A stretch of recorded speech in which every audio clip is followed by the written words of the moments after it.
le sport bruxellois en direct sur BX1. Les 4e championnats du monde de football des sourds se sont tenus en Malaisie du 23 septembre au 7 octobre 2023, durant lesquels 19 équipes de football masculine sourde et 5 équipes de football féminine sourde se retrouvent à Kuala Lumpur. Ces Coupes du Monde sont organisées par le Comité international sportif des sourds, organisation fondée en 1924 et qui reste de nos jours l'un des organismes internationaux les plus anciens dédiés au sport pour les personnes avec un handicap auditif. Leur histoire remonte d'ailleurs au premier JO des sourds à Paris, il y a près d'un siècle. Le principal objectif du Comité international sportif des sourds, me demandez-vous en ce dimanche sur BX1 ? Promouvoir les sports pour les sourds, tout en veillant à offrir des opportunités équitables de compétition à l'échelle internationale. Et justement, l'organisation de foot bruxelloise Ecosport fut activement présent dans ces 4e championnats du monde de football des sourds. Pas étonnant, me direz-vous, étant donné qu'Ecosport porte et développe un projet pédagogique sportif totalement inclusif, innovant de par son approche, la pédagogie allie technologie sur le terrain du football, apportant ainsi aux enfants sourds et malentendants l'opportunité de pratiquer une activité physique régulière dans un cadre on ne peut plus ludique. Pour communiquer, ils utilisent des outils visuels tels que des cartes, une application de football 3D et aussi la montre connectée pour interpeller les enfants.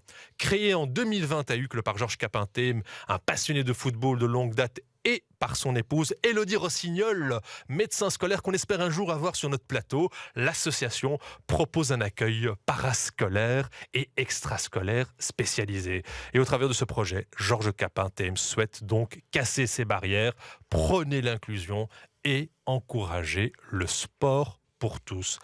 Bonjour Georges Capin. Bonjour Jamal. Et bienvenue sur les ondes de BX1, un familier de la maison et du club du dimanche. Merci pour l'invitation. C'est toujours un plaisir pour Ecosport d'être présent à cette émission qui prône les valeurs de l'inclusion. Pour ne rien cacher à nos auditeurs, tu as les doubles des clés du bâtiment. Tu connais les studios. On n'a même pas plus besoin de t'inviter. Tu sonnes à la porte, tu montes, tu as les clés du studio. On voit Georges Capin, on se dit... On est évidemment 1000 fois en accord avec tout ce que tu fais. D'ailleurs, le Club du Dimanche est aussi partenaire de ce magnifique projet qu'est Ecosport. Et j'évoquais, Georges Capin, à l'instant, le Comité international sportif des sourds, l'un des organismes internationaux les plus anciens dédiés au sport pour les personnes avec un handicap auditif, qui est aussi connu pour les Deaflympics, les Jeux olympiques pour les athlètes sourds organisés tous les 4 ans, tout comme nos Jeux olympiques traditionnels. Tout à fait. Tout à fait. Je crois que la communauté à ce niveau essaye de mettre en lumière différentes disciplines sportives au travers de cet événement et en espérant que ce soit encore un peu plus médiatisé et suivi par le grand public. Et la langue des signes reste au cœur de leurs événements. Oui, ça reste au cœur de leurs événements, mais il ne faut pas oublier qu'il y a aussi des impacts pour pouvoir permettre au public entendant, les personnes qui ne signent pas encore, de pouvoir comprendre tout ce qui se passe. Et il y a aussi la langue, lors de ces événements, il y a la langue universelle, parce que la langue des sourds, il y en a une qui est universelle, qui est souvent plus utilisée lors de ces événements, mais on essaye de relater pour que des personnes de différents pays puissent aussi comprendre le message qui est véhiculé par les organisateurs. Et au-delà des Deaflympics, l'organisation travaille ardemment à développer les infrastructures sportives pour les sourds, à former des entraîneurs, des officiels et à sensibiliser le grand public aux réussites remarquables de ces athlètes. Bref, une organisation qui rappelle que le sport est vraiment universel, Cole. Il l'est, comme on l'a dit... notamment pour les personnes à déficit auditif, je le rappelle que c'était un moyen de se rencontrer aussi. Et puis plus tard, à partir de la Seconde Guerre mondiale, notamment grâce à un professeur américain qui a un peu plus structuré et pensé la langue des sourds, je veux dire en termes de linguistique, de véhiculer aussi la langue des signes, et comme vous l'avez dit, elle n'est pas universelle. Et donc, le sport permettait ces deux choses aussi. Ça, c'est très, très, très important. Et dans ce cas-ci, encore plus, dirais-je. Tu parlais de Deaflympics. On est dans l'actualité parce qu'il y a les Winter, donc les Jeux d'hiver qui auront lieu à Erzurum, ville que je connais bien, qui est l'un des centres en Turquie pour les sports d'hiver. Et donc, de 2 au 12 mars 2024, Donc auront lieu les Jeux d'hiver des Deaf Olympics. Malheureusement, si mes informations sont bonnes, il n'y a pas d'équipe ou de représentants belges. Et voilà, juste pour information, les sports sont le snowboard, le ski alpin, le ski de fond, le hockey sur glace, le curling, et puis peut-être de manière un peu plus étonnante, le futsal et les échecs. Et donc voilà, c'est du 2 au 12 mars et c'est toujours intéressant de voir des jeux multisports, quels qu'ils soient. Et peut-être le fait d'en parler, c'est pour ça que je souligne le fait qu'il n'y a pas peut-être de représentants belges, c'est peut-être aussi on est là comme... Pour l'instant, parce que tu ne connais pas Georges Capin. L'instant. Non, mais comme média, c'est aussi important de souligner, de faire connaître ça aux gens, parce que parfois, surtout les ASBL au niveau local, on peut avoir des succès, mais c'est beaucoup d'investissement en temps. On ne peut pas être sur tous les fronts, par principe. Et donc, c'est peut-être bien aussi notre rôle de mettre ces jeux aussi en avant et de souligner le fait qu'on doit peut-être un peu plus se mobiliser aussi au niveau international en Belgique. Donc, oui, tout à fait, des valeurs universelles. Et ici, comme je le rappelais, la déficience auditive a un impact ou touche beaucoup plus de gens qu'on pourrait le penser. Et que donc, notamment avec le vieillissement de la population, c'est plus de 60%, pour les plus de 60 ans, pardon, on est dans des fourchettes entre 20 et 30-35%. Et donc, on continue à vivre de plus en plus vieux, avec un certain nombre de défis à chaque étape de notre vie. Et donc, il est bien d'intégrer et de faire en sorte que la population, comme tu le rappelais, la formation d'encadrants, quels qu'ils soient entraîneurs ou autres, mais à ces déficits, qu'ils le soient dès un plus jeune âge. Et donc, définitivement, le sport est universel. Ben justement, les Jeux présentés initialement par notre ami Cole, est-ce que ce sont des événements qui intéressent Ecosport ? Oui, tout à fait. Et pour compléter l'information qui vient de faire passer, il y a la Belgique qui participe, mais pas à la même période que vous avez cité. C'est bien en Turquie que vous m'avez dit l'événement se déroulait. Oui, en mai 2024, dans très bientôt, il y a un tournoi européen qui se joue. Et c'est du football masculin, donc avec les personnes porteuses de handicap de surdité, et dont notamment la Belgique participe, l'équipe nationale belge participe. Et Ecosport, dans le cadre de leur participation à ce projet, Ecosport commence une collaboration avec eux au niveau d'un travail technico-tactique et aussi mettre à disposition nos outils pédagogiques. Donc voilà, la Belgique n'est pas totalement... hors sujet par rapport à ces compétitions, mais voilà, elle participe, mais pas à la même période. Et c'est l'équipe masculine qui va aller représenter la Belgique lors de cet événement. Je vous rassure que pour les Jeux Olympiques, on va dire un peu plus classiques, il n'y a pas beaucoup de représentants belges pour les Jeux d'hiver non plus. Ça c'est vrai. Il y en a, mais je veux dire simplement... mais je voulais aussi rappeler simplement que dans le cas de Deaf Olympics, il y avait l'été, l'hiver, et que ce mouvement donne aussi des opportunités autres, aussi pour les encadrants et pour les gens qui veulent s'impliquer. Donc, mais vous avez raison de souligner votre implication, en tout cas dans le football. Oui, tout à fait. Je partage votre avis parce que moi, j'étais surpris de ne pas voir la Belgique lors de la Coupe du Monde. Ça aurait été aussi une fierté pour moi et pour notre équipe qui sommes ici en Belgique de voir la Belgique participer à ce grand événement, bien qu'il n'a pas été assez médiatisé, mais bon, voilà, c'était un événement très bien organisé par la DIFA. Eh bien justement, parlant de l'équipe nationale des sourds de Belgique, j'aimerais vous proposer une vidéo qu'Ecosport nous a communiquée, que vous pouvez suivre sur notre site bx1.be et qu'on commentera juste après ceci. Yo, c'est Basile Polydog. Dans la vie comme sur le terrain, tu ne passeras jamais.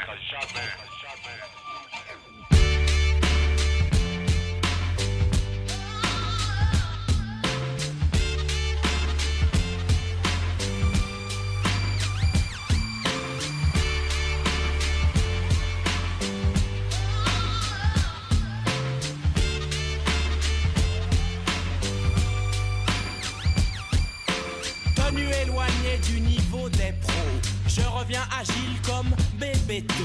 Guette ma technique, je suis physique, numéro 1 au classement des tchatcheurs. La division 1 ne me fait pas peur. Le Kaiser du rap, le roi, le pape mène l'attaque et les sponsors attaquent. On m'attaque et j'évite les tacles. C'est comme à l'entraînement quand je saute les obstacles. Je me balade sur le terrain musical. Je Je tue au micro comme je shoot dans la balle. Sur ta console, tu luttes à kick-off. Moi je marque des buts même à dinosaures. Je suis le filou Michel Platini qui échappe aux griffes du gros Basile Boli. Oui j'en veux comme Rouménigue.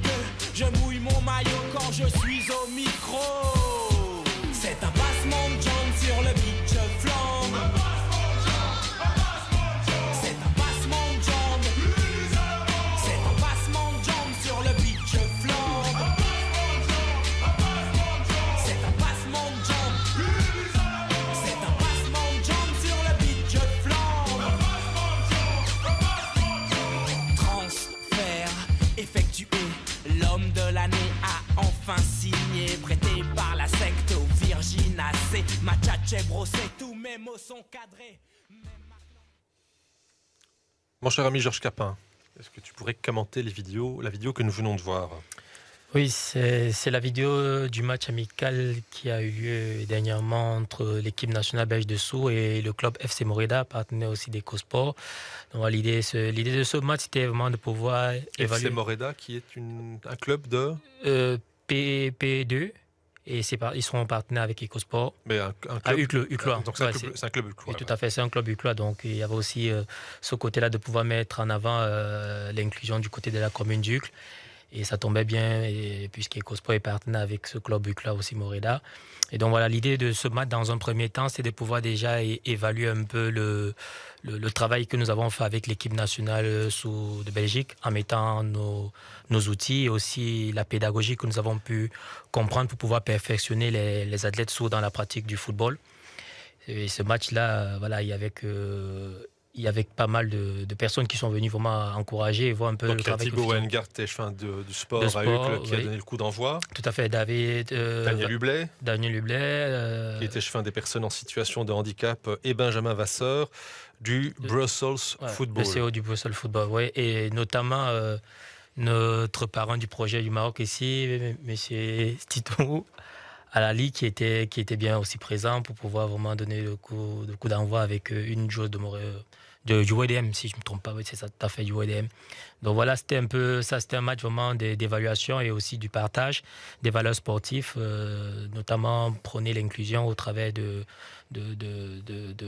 l'activité football, qui est un sport passionné et qui est un sport qui répond bien au message d'ambassadeur pour les personnes en situation de handicap, peu importe que ce soit la surdité ou d'autres handicaps. Donc voilà, c'était un peu l'approche de ce match. Et aujourd'hui, Ecosport est partenaire à plein temps, si je puis m'exprimer ainsi, au sein de l'équipe nationale belge de football des sourds, les Belgian Deaf Divers.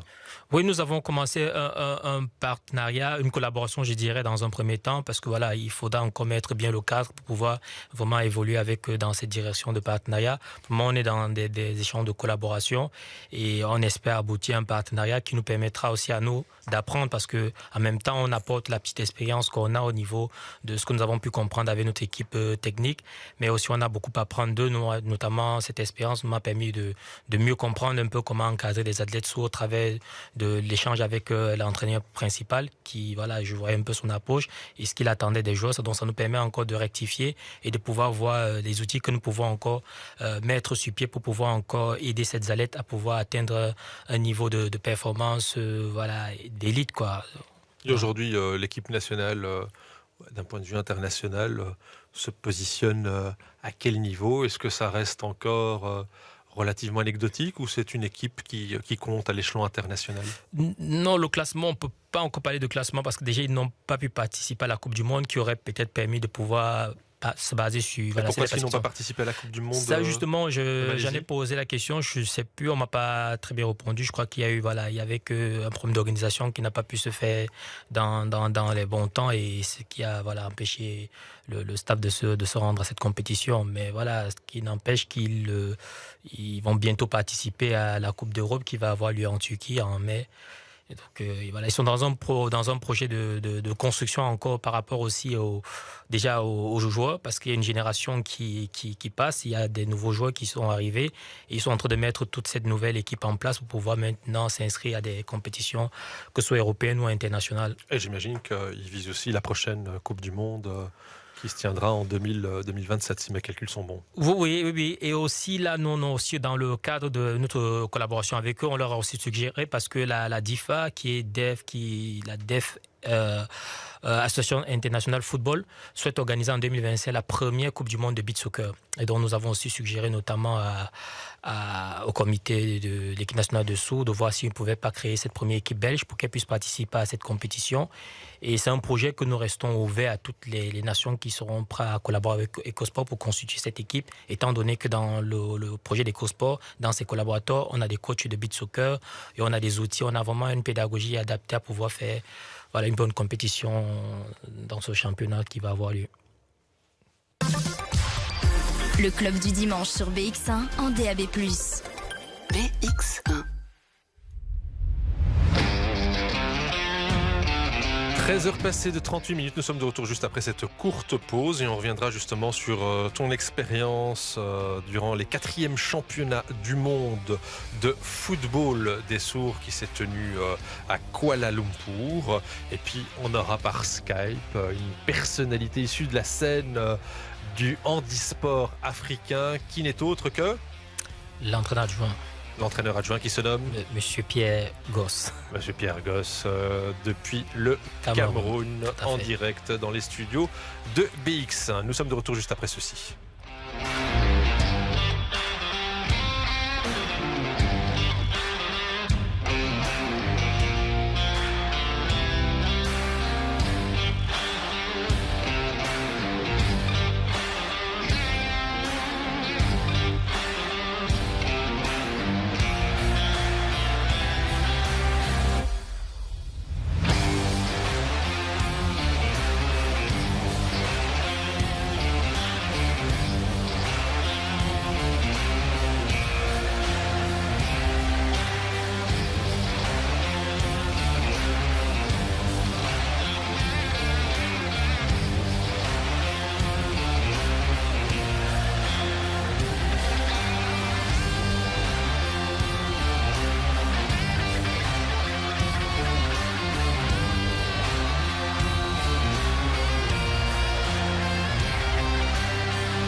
Tout le sport bruxellois en direct et en musique sur BX1. 13h passées de 45 minutes. Georges Capin, pourrais-tu revenir sur ton expérience à Kuala Lumpur lors des 4e championnats du monde de football des sourds? Ouais, voilà, c'était un événement assez inédit parce que pour EcoSport, c'était une première pour nous de participer à une Coupe du monde de ce public. Bien que nous travaillions avec eux, ça faisait déjà 2 ans qu'on travaille avec ce public, mais participer à une Coupe du monde, pour nous, c'était une très belle expérience et on a beaucoup appris. On a eu l'opportunité de pouvoir participer via notre collaboration avec l'équipe nationale de saut du Cameroun, qui nous a invités à prendre part à cette compétition avec eux et de pouvoir aussi mettre à disposition notre expertise et nos outils pour pouvoir accompagner les joueurs. Et ce qui a été fait et ce qui a été un succès pour nous par rapport à ce qu'on a pu faire avec eux. Et aujourd'hui, nous continuons toujours nos échanges pour voir dans quelle mesure nous pouvons encore élargir des formations pour permettre à tout le staff et les personnes qui avaient été présentes à cette compétition de pouvoir se calquer sur ce qu'EcoSport fait pour compléter déjà le panel qu'ils ont au niveau de l'approche et de l'encadrement de ce public. Et ce qu'il faut noter à cette compétition, c'est qu'il y avait quand même 19 pays, ce qui était assez impressionnant. Et c'est une compétition très bien organisée. Dommage qu'elle n'a pas été assez médiatisée. J'étais un peu... Je crois que c'est la plus grande tristesse qu'on a pu avoir à cet événement, c'est qu'on n'a pas trop entendu parler de cela. Et quand je suis rentré de ce voyage, ils disaient genre, non, on était à la Coupe du Monde de saut. On me dit quelle Coupe du Monde, quand ça a eu lieu, quand est-ce qu'il y a une Coupe du Monde pour ce public-là. Donc vous voyez, ça reste toujours un handicap invisible malgré les efforts que pas mal d'institutions font pour donner la visibilité à cette communauté. Donc moi, je salue cette organisation qui a pu vraiment faire quelque chose de super au niveau de Singapour, de Kuala Lumpur. Et voilà, ça a été une très belle Donc, expérience. Coupe du Monde organisée par le Comité international sportif des sourds. Cole, toi qui es dans les secrets des dieux, si je puis m'exprimer ainsi, au niveau des organisations et des événements internationaux dans le milieu sportif, pourquoi ce genre de Coupe du Monde reste totalement à la marge de l'intérêt médiatique international? Il y a deux choses qu'on retrouve, je pense, dans tous les sports, dans toutes les activités. C'est que lorsque l'équipe du pays dont on est issu, donc en tout cas la Belgique, ne participe pas, il y a d'office moins d'intérêt médiatique. Ça vaut pour, en général, l'ensemble des sports. Il y a que quelques sports pour lesquels c'est le cas. L'autre, c'est que l'organisation que tu viens de citer, donc créée en 1924, a toujours été un peu, je veux dire, en dehors des fédérations sportives classiques. Elle a construit son chemin tout seul. Il y a eu, je ne vais pas rentrer dans les détails, une tentative de rapprochement à un moment avec le Comité international paralympique qui est à Bonn. Mais elle continue maintenant son chemin tout seul et les développements, notamment en football, c'est intéressant de voir le beach. Donc, en étant indépendant, on se calque aussi sur les priorités de la FIFA dans ce cas-ci et de l'UEFA. Donc ça, c'est aussi intéressant. Donc voilà, il y a ces deux aspects. Il y a un aspect peut-être un peu plus culturel et historique, mais qui est aussi lié au fait que c'est une organisation, ce sont des organisations au niveau national qui se sont mis en musique et structurées dès la fin du 19e siècle. Donc voilà, et alors on attend vivement que pour la prochaine Coupe du Monde, il y ait une équipe belge, et on peut être sûr que les médias en Belgique vont s'y intéresser, et comme je le disais, ça a un vrai impact sur toute la population à un moment ou à un autre de la vie d'une partie importante de la population. Donc voilà, je dirais que ça, c'est les deux critères qui permettent plus de visibilité. Et voilà, il ne faut plus que les lier, avoir un peu de résultats au niveau international pour qu'il y ait un vrai impact. Je pense. Donc, et on parlait justement en off de l'équipe nationale belge de football, les Belgian Diff Devils. Il y a aussi un réel problème de financement et de partnership pour ce genre de projet. Tout à fait. Il y a vraiment un réel problème de partnership et de financement. Je crois que c'est aussi l'une des raisons pour laquelle ils n'ont pas participé à la Coupe du Monde. Et notamment pour revenir à ce que monsieur disait, oui, même quand les Belges participent à une compétition, c'est pas toujours médiatisé. Dernièrement, je crois l'année passée, il y a eu la Coupe d'Europe de futsal de saut. La Belgique participait et je crois même ça s'est joué. Je crois peut-être même ici en Belgique, si je me trompe pas. Je n'ai pas vu ça dans les médias. Donc c'était à peine si les gens savaient qu'il y avait une Coupe d'Europe de futsal pour saut adulte. Donc c'est toujours un public un peu comme dit, c'est un handicap invisible, et au niveau même des médias, ça reste toujours aussi invisible au niveau de la communication. Alors, finalement, ce sport est frappé par le saut d'un double handicap. Tout à fait. Moi, je peux le confirmer, parce que pour moi, j'ai trouvé quand même dû qu'une Coupe du Monde, peu importe que le pays participe, je prends par exemple la CAN. La CAN, quand tu scrolles ton téléphone, tu vois plein d'articles des médias, que ce soit belge ou espagnol ou portugais, parler un peu des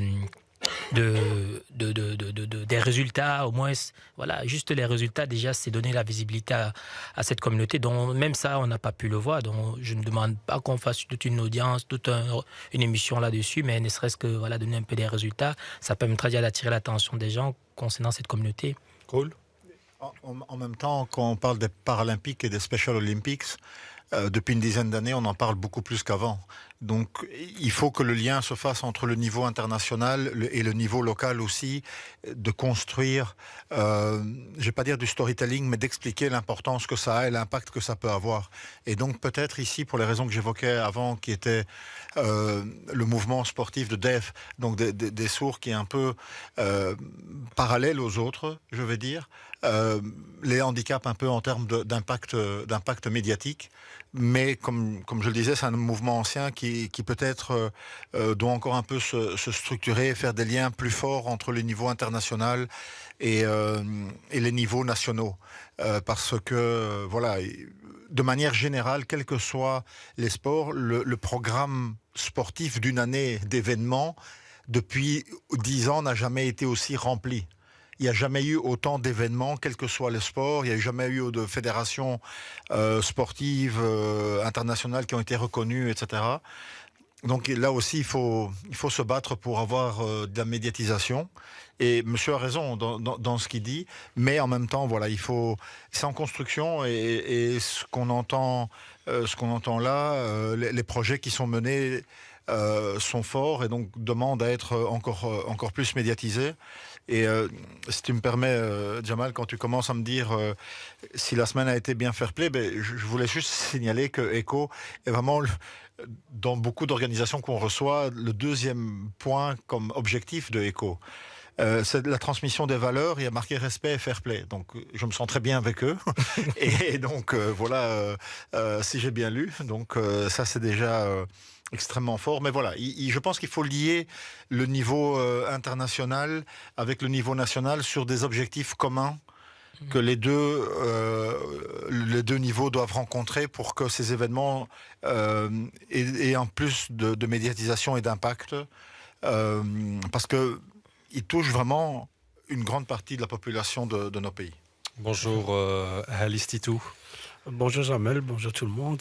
Et bienvenue dans nos studios. Vous êtes directeur sportif au RWDM Girls. On reviendra plus en détail sur cette équipe féminine bruxelloise qui a le vent en poupe, première équipe féminine bruxelloise de notre royaume, mais que vous évoque justement cet aspect minoré d'un point de vue intérêt médiatique pour les grands événements sportifs internationaux, à l'instar de ce quatrième championnat du monde de football des sourds qui est passé complètement en marge des radars médiatiques. Selon vous, pour quelles raisons ? Je pense qu'il y a... Je ne sais pas, parce que même moi, je ne le savais pas. Quand Georges m'a un petit peu rencontré, il m'a un petit peu raconté, donc je ne le savais pas. Je ne savais même pas qu'il y avait une Coupe du Monde qui a été faite. C'est incroyable, Georges. Voilà, on n'est pas au courant. Donc, voilà, moi, Georges, j'ai appris à le connaître il y a pas mal d'années. Donc, au début de... Ça fait 12-13 ans que vous vous connaissez. Ouais, on se connaît. Donc, quand il m'a un petit peu parlé du projet, donc, ça tombait vraiment bien. Parce que je lui ai dit, écoute, j'ai une gardienne, notre gardienne de l'équipe première, justement. Elle a cet handicap, donc elle ne parle pas, elle est muette et elle est sourde. Donc j'ai dit, je pense que je vais te la présenter. On évoque Patricia ici. Tout à fait. Patricia, tout à fait. C'était notre gardienne, donc notre première gardienne avec elle, on est monté de la P3 jusqu'en P1. Elle a évolué très très bien. Et qui est toujours actif au RWDM Girls ? Non, elle est active et non active parce qu'avec ses études, maintenant avec EcoSport aussi, donc elle a pas mal de responsabilités, je pense. Donc c'était un petit peu difficile. Et nous, bon, on est monté en national, donc là malheureusement on a dû voir d'autres gardiennes, donc parce qu'on joue quand même au niveau national, donc ça c'était... Mais sa place, elle est toujours chez nous, parce qu'on a une équipe B qui est en P1, on a une équipe C qui est en P3, qui est actuellement en première, donc pour monter en P2. Donc mais actuellement, on a encore trois nouvelles joueuses, donc qui sont atteintes aussi par... on a un projet social, donc on accepte tout le monde, on a du récréatif, et on refuse personne, surtout. Donc j'en ai parlé avec Georges, je lui ai dit, écoute, ce serait bien que tu te relis, donc tu es déjà en Montréal avec les garçons, et je pense qu'RWDM, chez les filles, je pense que c'est une bonne opportunité de travailler ensemble, parce que nous, on est dans le besoin aussi, on est dans le social, donc on a pas mal de joueuses, on a actuellement 570 affiliées féminines. Donc, 570. On est le plus grand club de Belgique, comme la présidente, je pense, est déjà passée sur votre plateau. Tania Dekens. Madame Tania Dekens, donc... Elle vous a un petit peu expliqué le projet qu'on a. Donc voilà, on est aussi confrontés et on refuse personne, surtout ces personnes-là. On est touchés. Moi, quand il m'a parlé de ça, donc j'ai directement dit OK. Il m'a invité la première fois, donc il avait un gros événement à Uccle, donc j'ai été, et franchement ça m'a touché, je peux pas dire non. Donc on reviendra justement durant cette deuxième heure sur les spécificités du RWDM Girls, aussi le volet sociétal qui est très très important, et puis on parlera de votre projet commun au Maroc. Un petit teasing concernant le projet du Maroc. Ouais, que tu peux annoncer pour la toute première fois dans un média officiel. Ouais, voilà, c'est un projet dont l'idée venait de Tito, qui m'avait déjà dit le projet, je trouve qu'il est très touchant et ce serait bien de l'exporter. Et je pense au Maroc aussi parce que ils adorent. Et donc l'objectif, c'est de créer une équipe nationale marocaine de sourds et malentendants. Oui, c'est vraiment d'apporter, de proposer vraiment de la création de cette équipe-là et aussi créer une structure comme EcoSport qui va être un projet inclusif dont on va pouvoir avoir des enfants sourds et entendants en même temps. Cool. Juste pour revenir sur ce que disait Stétou, qui est important à souligner, c'est et l'importance aussi de faire du sport. Tu connais mon dada, faites du sport dès très tôt aussi. Mais on se rend compte ici, avec les cas des sourds, que très jeune, il y a une grande mixité. Et monsieur Stétou est spécialiste du sport féminin. Il y a 20 ou 25 ans, même encore maintenant, dans des clubs qui sont un peu plus loin des centres urbains, il y a cette mixité, les filles jouent avec les garçons. Ici, la mixité, c'est une mixité peut-être de déficience. Il y a peut-être d'autres filles qui ont d'autres petites, qui sont des gens extraordinaires, comme on dit, donc d'autres déficiences. Et plus on avance dans l'âge, plus on devient meilleur, plus il y a cette spécialisation, je vais dire. Mais il est important qu'à très jeune âge, cette mixité continue à exister, parce que chacun se renforce dans certaines choses, dans l'aspect psychologique, social, dans l'approche, etc. Et même les athlètes qui sont avec moins de déficiences ou d'autres déficiences renforcent une partie de leur faiblesse en jouant auprès d'athlètes qui ont d'autres déficiences. Et donc ça renforce tout le monde. Et je mettrais ça en parallèle aussi avec des études qui ont été faites notamment aux États-Unis, mais qui existent maintenant dans tous les pays du monde, il y a une vingtaine d'années, qui expliquaient que les athlètes qui étaient vraiment les athlètes de meilleur niveau étaient souvent des athlètes qui avaient pratiqué un certain nombre de sports jusqu'à 14-15 ans en parallèle. Et qui, à un moment, par la spécialisation, entre 14 et 16 ans, choisissaient l'un de ces sports-là. Mais ils se rendaient bien compte que d'avoir pratiqué, souvent à des niveaux assez élevés, 2-3 sports en parallèle, les renforçait là où les joueurs spécialisés avaient certaines faiblesses qui étaient structurelles au sport, parce qu'on utilise moins cette faculté plutôt qu'une autre. Et donc c'est ça que je voulais ici souligner avec ce que disait Stétou. C'est extrêmement important dans la construction de tous les athlètes, les déficients auditifs et pas, d'avoir cette mixité parce que ça les rend plus forts. Et la spécialisation, après, évidemment, vous met dans des couloirs différents. Georges Capin. Ouais, je voulais embrayer sur ce qu'il a dit parce qu'il a dit quelque chose de très important au niveau de la mixité parfois des sports auprès de certaines athlètes qu'après ils se définissent par une autre discipline qui les intéresse et trouvent une bonne performance. Et justement dans le cadre de notre projet, pour pouvoir compléter vraiment les performances de ces athlètes, nous on a rajouté le cardio goal parce que nous aussi avec le recul qu'on a eu, on s'est rendu compte que en leur ouvrant d'autres disciplines, en gardant, je prends un exemple, un athlète de football, on le fait une autre discipline qui va lui permettre de développer d'autres compétences, d'autres habiletés moteurs pour qu'il ait encore une bonne perception dans son jeu qui est principal, qui est le football.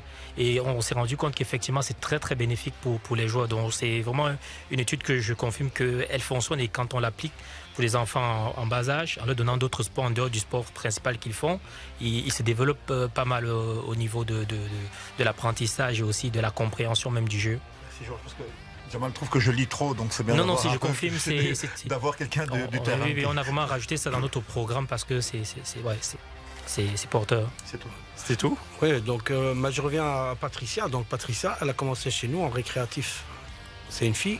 Elle a eu une évaluation, elle est montée en puissance. Elle est montée en puissance, pourquoi ? Parce que justement, elle était confrontée avec des joueurs beaucoup plus forts. Tout coup. Et elle avait sa place dedans, elle avait sa place. Donc, et à la fin, qui bénéficie ? Georges bénéficie de cette fille parce elle donne cours, elle donne des entraînements. Moi, ce que j'ai vu, c'est magnifique. C'est vraiment une référence. Patricia reste la référence chez nous. Elle a commencé au plus bas échelon. Elle est quand même arrivée, on est monté avec elle quand même deux années consécutives champion. Elle a évolué. Malheureusement, elle a dû arrêter pour ses études et tout. Elle a diminué et nous, on était obligés d'aller chercher des autres gardiennes. Et puis, elle était chez Georges aussi. Donc, avec Georges, elle fait un excellent travail. Je suis venu à plusieurs reprises. Je la vois, ça me fait énormément plaisir de la voir épanouie dans ce qu'elle fait. Une belle personnalité, une belle âme qu'on a eu l'occasion de recevoir la saison précédente. Et d'ailleurs, l'émission est toujours disponible en replay sur la page Facebook du Club du Dimanche. Cole. C'est comme la transmission du fair play ici. Ce que Stétou évoque, c'est à la fois le partage d'expérience qui est vraiment très très important, qui qui est souvent plus fort dans le monde associatif que parfois dans le monde professionnel. Et donc ça, c'est très important. Et à la fois l'exemplarité, ce qu'on en anglais on appelle rôle modèle, mais on peut parler français de temps en temps. Donc c'est vraiment l'exemplarité. Et donc quand ces deux choses-là sont liées, on n'a pas besoin d'avoir été au Real Madrid en pro, mais c'est au quotidien que ça se passe et c'est souvent au niveau local. Et merci Stitou de rappeler ces deux éléments qui sont vraiment extrêmement importants pour notre vie quotidienne. Et pour conclure, concernant votre présence au 4e championnat du monde de football des sourds, est-ce qu'il y a eu un moment fort ou mémorable que tu pourrais nous évoquer à l'antenne, Georges Capin? Les moments forts, il y en a eu déjà, l'ambiance, vraiment ce privilège d'être présent à cette compétition. Pour moi, c'était vivre quelque chose de très fort. Mais ce qui m'a beaucoup marqué, la petite anecdote, c'était avec le match contre la France. On a perdu le match contre la France, je crois 3-0. Mais les joueurs déjà avaient reçu pas mal de directives et de consignes du coach où ils étaient pas mal en place. Mais quand tu dis on a perdu, tu parles de quelle équipe? Le Cameroun. Le Cameroun, nous avons perdu. Et puisqu'on j'étais allé accompagner le Cameroun, représenter le Cameroun. Et donc on a perdu, je crois, à la 83e minute. Comme ça, on a encaissé 2 buts comme ça par erreur défensif. Mais cela n'empêchait pas les joueurs d'être vraiment bien en place. Et on leur a demandé d'y croire. Et voilà, ils ont tenu le coup. Et à la fin du match, en fait, je rencontre l'entraîneur de l'équipe nationale de France, de Sous de France. Alors il me dit, franchement, vous avez sous-estimé parce que vous avez perdu votre premier match contre le Japon qui était 8-0. Alors nous, on se disait que dans les premières minutes de jeu, on va vous tout déchirer et on va prendre plaisir en deuxième mi-temps. Et il s'avérait que les directives et les consignes qu'on avait mis en place pour l'équipe leur a rendu le travail difficile. Et ce qu'on n'a pas su maintenir, c'est que nous, on le dominait au niveau physique, mais comme les joueurs n'y croyaient pas, on a cédé, on a eu des buts par erreur. Il m'a dit franchement, vous étiez l'équipe la plus difficile que l'on a rencontrée depuis la compétition, bien que vous avez perdu, qu'il fallait juste tenir en compte un tout petit peu, et nous on craquait. Et ça nous a motivés pour pouvoir marquer les buts contre l'Iran le match d'après. Championnat du monde des sourds muets, 4e championnat du monde, où le Sénégal s'est incliné en finale au tir au but face à l'Ukraine. Ouais, c'est l'Ukraine qui l'a remporté. L'Ukraine, j'ai l'impression qu'ils remportent quand même pas mal d'événements. Comme par hasard, ils ont bien joué, ils ont gagné. Donc, apparemment, ça reste une équipe de référence, l'Ukraine, dans le monde du sport, du football sourd et malentendant. Et puis le Sénégal qui a le titre de champion d'Afrique. Oui, tout à fait. Champion d'Afrique. Le Sénégal aussi, ils ont eu une bonne équipe. Hein. Même aussi, il y avait aussi le Nigeria qui avait aussi une bonne équipe. Franchement, j'ai trouvé que c'était vraiment un bon championnat. Il y avait quand même des équipes qui avaient des très belles formations, notamment même l'Angleterre aussi. Et les États-Unis. Les États-Unis aussi, franchement, ils avaient une très bonne équipe. La France aussi, ils avaient un bon. Franchement, je salue ces équipes-là parce qu'il y avait quand même des équipes en place. Ça aurait été bien si ça avait été médiatisé pour que les gens puissent voir un peu vraiment qu'il y a quand même un travail qui s'est fait au niveau des encadrants de cette serait surtout bien, c'est que la Belgique puisse participer à la prochaine Coupe du Monde et qu'il y ait aussi un intérêt des sponsors en la matière. Parce que sans quoi, ça reste le nerf de la guerre. L'argent ne fait pas tout, mais contribue quand même à pas mal de pré-réussite, Cole.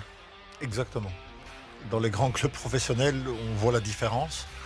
Et ensuite, pour les sourds, par exemple, je pense qu'ils sont à un niveau de développement ou encore si on a des gens qui sont investis et qui ont un suivi, c'est une période où on peut encore faire des choses, participer à des compétitions internationales avec parfois des moyens limités, mais évidemment que les infrastructures, ici, c'est évidemment un peu plus emblématique parce que le football, ici joue peut-être un rôle même de leader dans d'autres sports. Maintenant, si on prend le sport des sourds, par exemple, on a le bowling qui est assez développé, mais c'est parce que le sport des sourds et la structuration et le leadership étaient aussi fortement aux États-Unis.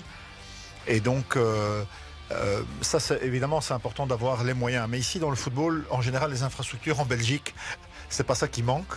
Il faut juste un peu de structuration et peut-être de reconnaissance, mais je pense que c'est aussi un effort que le mouvement sportif des sourds doit faire peut-être envers le sport organisé plus traditionnel qu'il existe pour travailler et bénéficier de l'expérience aussi d'autres organisations. Mais ils sont à cette période charnière, mon impression est en préparant l'émission, et ils sont dans un bon mouvement qui, si jamais ils continuent à se développer comme ça, je pense que pour la prochaine Coupe du Monde, je ne sais pas si la Belgique y sera, on l'espère tous, mais leur niveau de développement va être extrêmement intéressant et l'impact médiatique un peu plus fort. Et il ne faut pas qu'ils aient peur de venir aussi et d'avoir des représentantes comme Stitou en a parlé, du RWDM, qui sont vraiment des personnes avec une grande exemplarité et qui peuvent être des exemples pour beaucoup de monde dans le sport des sourds ou pas. C'est pas ça l'important, mais c'est de continuer. Et là, on parle de dual career, donc de faire des études, d'évoluer dans son sport. Donc, oui. Merci Cole. Infiniment merci que de nous être fidèles en ce dimanche. Il est précisément 14h passées de 7 minutes. BX1. Le club du dimanche avec Jamal Fadil sur BX1. BX1.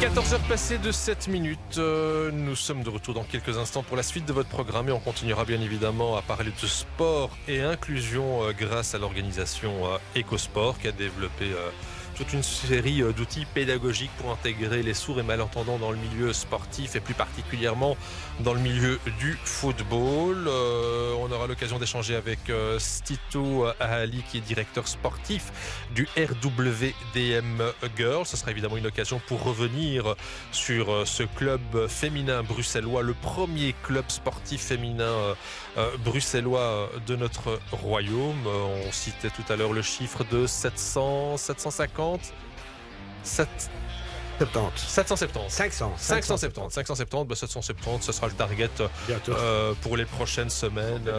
Juste après l'émission, à mon avis, vous devrez sans aucun problème atteindre ce target. Et on parlera de votre projet commun, qui est un projet évidemment un peu plus passionnant, avec pas mal de challenges. Georges Capin, un projet de développer justement une équipe de sourds et malentendants au Maroc et transvaser l'expertise d'Ecosport au Maroc. Et d'ailleurs, Ecosport est systématiquement contacté à l'international. Organisation ucloise, bruxelloise, qui a développé des outils pédagogiques révolutionnaires dans son segment avec cette volonté d'intégrer les sourds et malentendants dans le milieu sportif. Et tu es régulièrement contacté par des organisations et des clubs à l'international. Tout à fait. On a la chance d'être sollicité par pas mal de structures pour pouvoir partager notre expertise, notre expérience et aussi la méthodologie que nous mettons en place pour encadrer les athlètes sourds. Parce que c'est un public quand même qui intrigue, qui intrigue pas mal de personnes, de savoir comment ils vivent l'activité, comment on fait pour les entraîner, quel est le moyen de communication. Et je peux rassurer toutes les personnes qui aimeraient être avec ce public, c'est qu'il y a toujours moyen de communiquer, malgré la barrière de la langue qui est quelque chose de franchissable quand on y croit et quand on veut vraiment apporter du sien à son prochain. Un peu comme notamment le OEDM. Moi, je salue le OEDM parce qu'ils n'ont pas les outils qu'Ecosport ont pour travailler avec ce public, mais ça n'empêche qu'ils font évoluer ces personnes dans la structure, notamment la personne de Patricia, qui footballistiquement, vraiment, elle est vraiment bien en place. Et pour la petite anecdote de Patricia, lors de l'entraînement avec l'équipe nationale de sourds de Belgique, le gardien avec une blessure ne savait pas participer au petit jeu qu'on devait faire. Et Patricia est allée au goal. Elle m'a dit non, j'ai mes gants avec moi, MH, toi avec ses gants de gardienne. Et donc elle a remplacé dans le gardien. Et franchement, même le coach de l'équipe nationale était très surpris de voir comment elle faisait des belles arrêts, elle avec une bonne lecture de jeu. Donc je crois qu'il y a moyen, si on veut, aujourd'hui avec les outils qu'Ecosport met, ça va encore faciliter aux structures de pouvoir les encadrer en étant plus en confiance. Donc on n'attend qu'à répondre favorablement à toutes les demandes qui viennent, que ce soit en Belgique ou à l'international, pour partager ce que nous avons pu comprendre avec notre équipe pédagogique. Une magnifique success story bruxelloise. Et en préparant l'émission, j'ai découvert que beaucoup de gens ont des préjugés sur les personnes sourdes. Le plus répandu est lié à la croyance que les sourds sont forcément muets. Et il peut également être surprenant de constater que certaines personnes sourdes entendent parfois assez bien et peuvent même passer des appels téléphoniques. C'est le cas lorsqu'elles portent un implant. Tout à fait. Même à la personne de Patricia. On a parfois des échanges téléphoniques et nous avons un partenaire avec lequel nous travaillons en France, ça s'appelle La Voix du Sourd.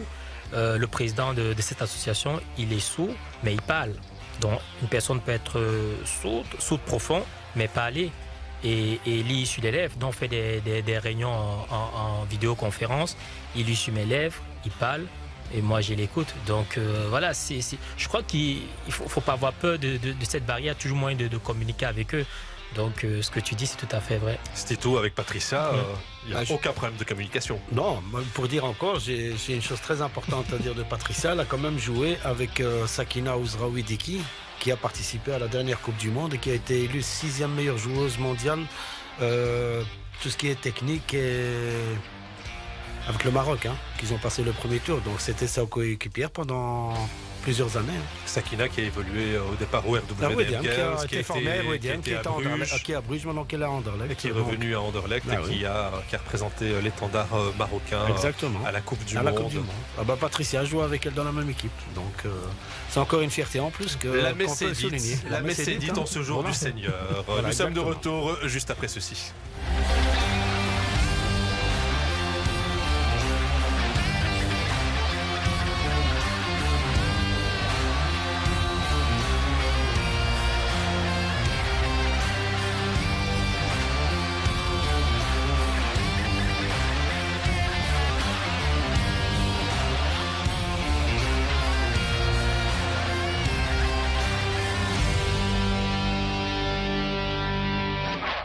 Si vous avez raté le début de cette émission, n'hésitez pas évidemment à plonger dans les différents replays de l'émission, notamment sur le site bx1.be/le club du dimanche. Mon cher ami Georges Capin, raconte-nous ta rencontre avec Ahali Stitou, qui est responsable au sein du RWDM Girls.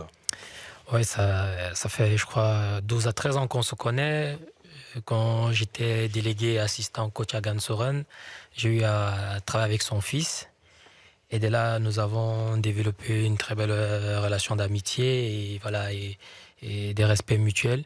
Et il a toujours apprécié ma personne, que ce soit quand j'étais coach, quand j'entraînais son fils, ou même en dehors du terrain. Il appréciait vraiment la personne que j'étais. Et on a donc échangé au fur et à mesure.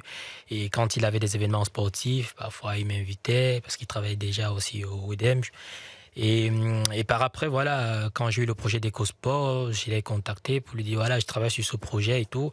Il m'a dit, ça c'est un super projet, c'est des choses qui me touchent et qui me parlent moi aussi. Donc, je ferai tout ce que je peux pour t'aider et t'accompagner dans ce beau projet. Et il m'a permis de constituer ma première équipe, notamment à la personne de Patricia, qui travaille avec nous jusqu'à présent. Et au fur et à mesure, on a cheminé. Et il m'avait dit, quand il a vu que le projet prenait place, il m'a dit, ça serait aussi bien peut-être de l'étendre aussi du côté du Maroc. Ça, je dis ça il y a peut-être 2, 3, 4 ans déjà. Et dernièrement, on s'est rendu compte que le projet, on pouvait déjà avoir un manuel pour pouvoir exporter ce qu'on a pu apprendre sur le terrain. Et je l'ai relancé, il m'a dit que c'est avec plaisir qu'on pourra mettre les moyens sur pied pour pouvoir déjà prendre contact avec des personnes susceptibles de répondre favorablement à ce projet au Maroc. Et dès le départ, Stitou, vous avez été emballé par le projet que vous a proposé Georges Capin.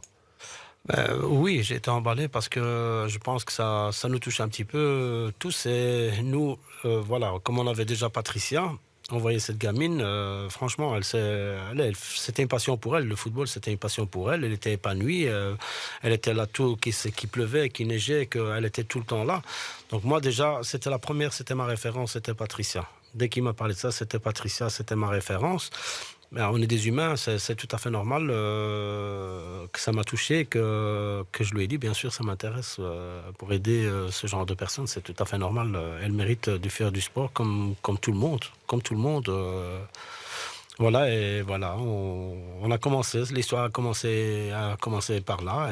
Et vous, quel est votre parcours en tant que tel ? J'ai cru comprendre que vous avez été à un moment donné le directeur sportif des Lions de l'Atlas. Vous avez évolué au sein de l'équipe de Jets. Vous avez eu plusieurs expertises dans le milieu footballistique et puis le RWDM Girls.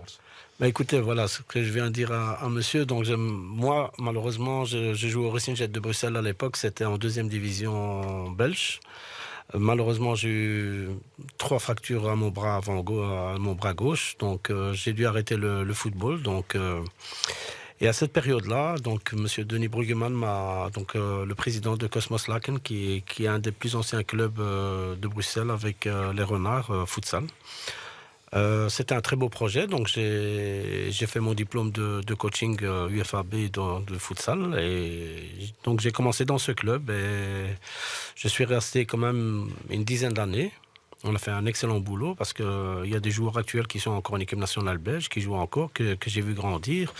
Et voilà, et puis j'ai évolué là, donc après j'ai eu une proposition d'REDM, donc j'ai commencé à REDM. Maintenant, ça va faire aussi 9 ans que je suis là-bas. C'est un gros club. On avait un gros projet féminin. WDM Girls, oui. club de football pour les filles et les femmes de Molenbeek. On a une équipe futsal de dames, de mamans. Et qui transpire 2 objectifs a priori contradictoires, l'aspect social, l'intervention du club pour financer une partie des cotisations des joueuses, cours de néerlandais, coach social, formation interne, mais aussi le volet sportif avec des résultats probants. Probants, oui, bien sûr. Notre équipe première qui évolue pour le moment en D2, donc on essaye de tout faire pour essayer de monter en D1. Notre présidente et tout le staff, le manager, on a mis tous les moyens vraiment pour accéder, parce on est vraiment très très bien. On a un staff d'une super ligue. On a un médecin sportif, on a un kiné, on a des entraîneurs de gardiens, des coachs avec UFAA. Les déplacements se font en car. Franchement, on est vraiment très très bien. On a une très bonne école de formation. Donc on a vraiment une très très bonne école de formation, parce que tous les plus gros clubs belges viennent chez nous pour essayer de scouter, pour essayer de prendre les petites de chez nous. Et Georges, donc, on a déjà eu une réunion avec Georges, ça fait la 3e, je pense. Il est déjà venu donner un coup d'envoi chez nous. Voilà, on était intéressé aussi par son projet, parce qu'on est touché aussi, parce qu'on a des filles donc, qui sont touchées par cet handicap, et que voilà, elles font du sport. Et nous, ça nous intéresse énormément de travailler avec lui. Donc, je pense que bientôt, on va finaliser. Donc, il y aura une prochaine réunion pour finaliser. Donc, voilà. Et aujourd'hui, le WDM Girl reste de nos jours le plus grand club de football féminin de Belgique. De Belgique, exactement. On a 570 affiliés. Donc, ça, c'est affilié. Et aussi le plus diversifié. Et diversifié, on avait 70 nationalités différentes. 70. C'est extraordinaire quand... Franchement, on est suivi aussi par la télévision flamande, donc pendant toute la saison. Donc tous les mardis. Alors, je pense qu'à mon avis, Tania Dekens fait du bon boulot. Non, elle fait un excellent boulot. Elle a fait un excellent boulot. Corps et âme dans le club. Tout à fait. Mais écoutez, voilà, sans elle, c'est vrai qu'elle a apporté de gros sponsors. On manque de rien. Franchement, on manque de rien. On a des stages professionnels au mois d'août. Donc en début de saison, on est parti 4 jours à Genk, tout frais payé par le sponsor. Une bonne préparation. Maintenant, voilà, notre objectif, c'est d'atteindre la D1. Je pense qu'on est dans la bonne voie. Malheureusement, on a perdu hier, mais voilà, on continue à bosser. Vous avez perdu contre qui hier ? Contre Mertem. Wolverhampton Mertem, oui. Mertem. Est-ce que vous pouvez nous introduire aussi quand même ces 2 personnalités clés du RWDM Girls, qui sont Ramzi et son épouse Véronique, qui sont à l'origine du projet. Mais Ramzi a fait c'est une personne, il donne son cœur et âme pour ce club. Il est là du matin au soir. Moi, je le vois, qu'il soit malade, il est toujours sur le terrain. C'est lui qui a créé ce club. Il avait commencé avec, peut-être il avait 20 filles ou 30 filles maximum. Il est tout le temps sur le terrain, que ce soit lui, que ce soit sa femme. Il a 2 filles aussi qui les a lancées aussi dans le football. C'est une famille qui est tout le temps là.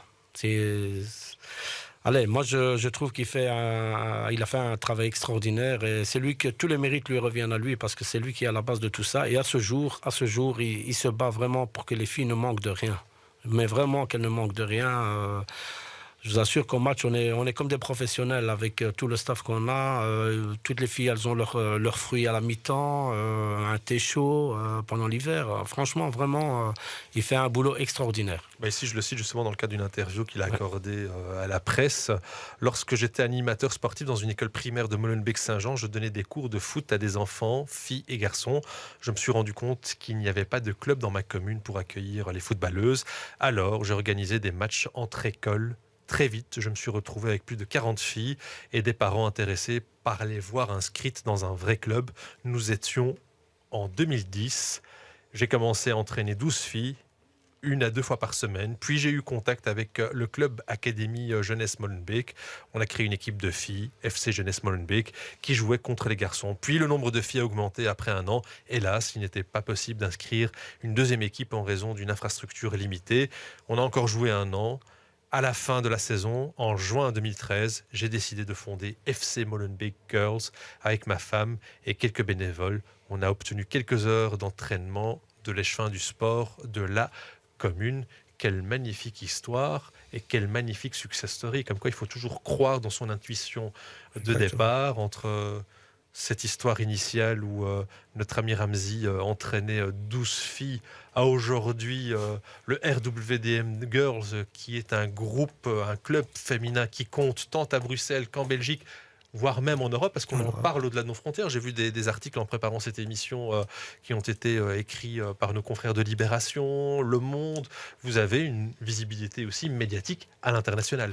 À l'international, exactement. On a reçu le trophée donc du club social UEFA, donc meilleur club européen UEFA. Social. Donc je pense que ce soit en France ou dans les autres pays, on a quelque chose qui n'existe pas. Ce prix est à rechercher justement dans toute la politique sociale que vous avez au sein du club. Pour toutes celles et tous ceux qui viennent à l'instant même de se brancher sur notre belle station qui est BX1, je rappelle que l'une de vos priorités est que vous motivez aussi les filles à bien réussir à l'école, à trouver un emploi et à grandir dans le sport. Exactement. Donc, Madame Dekens, franchement, de ce côté-là, on a la gardienne, par exemple, c'est un exemple. On a la gardienne de l'équipe nationale du Nigeria qui s'est retrouvée ici dans le centre bis, qu'on a été chercher. On a essayé de tout faire pour elle aussi. On a régularisé ses papiers. Elle a un travail. Elle a une vie normale. À ce jour, elle a une vie normale. C'est notre gardienne, donc voilà, elle travaille, elle suit des cours néerlandais, elle donne cours aux gardiennes, nos petites, donc elle donne la formation des petites gardiennes, avec son expérience internationale. Nous avons, on aide énormément parce qu'on a des partenaires, des intérims, des sociétés intérims, donc qui sont sponsors, Accent par exemple, qui nous propose pas mal de travail pour les jeunes en tant qu'étudiants. Point de vue études, donc voilà, les études, on va dire, tout sportif. La réussite commence par les études. Que ce soit pour le foot, c'est exactement la même chose, c'est la même politique. La réussite, la discipline, le respect, le fair play, comme vous avez cité tout à l'heure, sont les clés. C'est ce qu'on essaye de travailler, en tout cas, le quotidien dans notre club. Et c'est normal. Si les résultats ne sont pas bons à l'école, je pense que au football, c'est un petit peu la même chose. Donc, tout ça fait partie de la discipline. On a les écoles de devoir, on aide tout le monde. On a des professeurs qui sont à l'ULB, donc qui viennent donner les cours. Donc, franchement, on fait un travail extraordinaire. Moi, je remercie en tout cas toutes les personnes bénévoles ou les coachs, les staffs, tout le monde dans chaque point. Et Ramzi, je vous assure, je suis parti avec lui. On est parti juste à 2. On a été un petit peu à l'Olympique Lyonnais. Parce que maintenant, on fait partie du même groupe. Donc, l'Olympique Lyonnais, Crystal Palace et Botafogo. Donc, on fait partie de ce groupe-là. On est parti pendant 3 jours et j'ai vraiment appris à le connaître. J'ai vraiment appris à le connaître. Et c'est une personne extraordinaire. Le travail qu'il a fait, il le fait avec cœur. Parce que, on ne peut pas imaginer le nombre d'heures qu'il passe sur ce terrain. C'est incroyable. Moi, je le vois du matin au soir, samedi, dimanche, la semaine, tous les entraînements, il est là. Et on manque de rien, mais franchement, on manque de rien, point de vue tenue sportive, point de vue, à tout point de vue, que ce soit eau, que ce soit café, que ce soit, on est vraiment logé, on a vraiment notre confort, on est vraiment chez soi. Quand on arrive là-bas, on a du plaisir, on vient avec du plaisir et c'est ça le plus important. Qu'est-ce que t'évoques pour toi, Cole, ce success story bruxellois? Alors, plusieurs choses. D'abord, je voudrais juste souligner qu'il est quand même assez rare de ne pas avoir des gens qui voudraient plus ou qui se plaignent. Et donc ça, c'est une attitude peut-être fair play, mais c'est aussi extrêmement important, ne serait-ce qu'en termes de leadership, de dire quand les choses vont bien et que ça se passe bien. Et c'est une forme de remerciement et de respect à la fois pour les dirigeants dont M. Sitou fait partie, mais aussi pour les différents membres. Ensuite, en termes de valeurs, parce que souvent on emploie le mot leadership et les gens, quand ils pensent à leadership, ils pensent aux grandes sociétés, aux grandes fédérations, etc. Mais ne jamais oublier que le leadership commence par sa propre vie, son propre engagement. Et les termes que Sitou a cités de respect, d'engagement, de coopération, c'est le fair play finalement, et c'est ce que Philippe Ouzio appelle la troisième voie du fair play. On parle souvent de la double carrière qui est de mener des études pendant qu'on est sportif de bon niveau. Mais la troisième carrière pour Philippe Ouzio, c'est aussi d'appliquer tout au long de sa vie ces notions de respect, de fair play. Et ici, on les apprend. Et je voudrais juste souligner une chose quand on parle du sport féminin.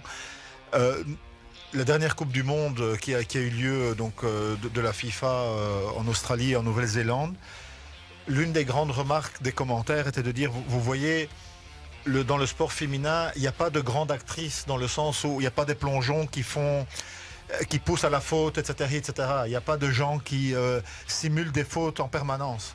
Et donc, ça veut simplement dire que comme...